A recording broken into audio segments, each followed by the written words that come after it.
नमस्कार। मैं आज आपको चंद्रमा के पुत्र की कहानी सुनाती हूँ, सुनिएगा।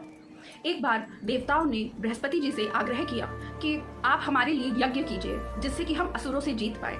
मगर यज्ञ तभी संपन्न हो पाता है अगर स्त्री पुरुष के साथ उस यज्ञ में भाग ले। मगर बृहस्पति जी की पत्नी तारा उन्हें छोड़कर चंद्रमा के पास जा चुकी थी, क्योंकि बृहस्पति जी हमेशा ही अपनी पूजा पाठ में लगे रहते थे और तारा इससे परेशान हो गई थी और चंद्रमा के प्यार में पड़ गई थी। इसीलिए वे बृहस्पति को छोड़कर चंद्रमा के पास जा चुकी थी। तो बृहस्पति जी ने इंद्र को कहा कि अगर तुम यज्ञ चाहते हो तो मेरी पत्नी को चंद्रमा से वापस ले आओ। तब इंद्रदेव तारा के पास गए और उन्होंने उनसे आग्रह किया कि आप वापस बृहस्पति जी के पास आ जाए। मगर तारा नहीं मान रही थी। तब इंद्र ने आदेश दिया कि आपको उनके पास वापस लौटना पड़ेगा। तब दुखी मन से तारा को वापस बृहस्पति के पास लौटना पड़ा।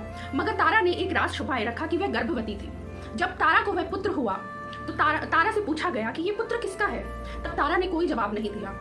उसी वक्त उनके पुत्र ने ये सवाल पूछा कि मेरे पिता कौन हैं। तब तारा को बोलना पड़ा और तारा ने बोला कि चंद्रमा ही तुम्हारे पिता हैं। यह तारा के मुंह से सुनकर बृहस्पति जी को बहुत गुस्सा आया और उन्होंने उस पुत्र को श्राप दे दिया। उस पुत्र को जब उन्होंने श्राप दिया तो इंद्र को गुस्सा आया, क्योंकि इंद्र ने कहा कि उस बालक का कोई दोष नहीं था और फिर भी आपने उसको श्राप दिया है। मैं आपको श्राप देता हूँ कि ये बालक संसार में आपके नाम से माना जाएगा, ना कि चंद्र का पुत्र माना जाएगा।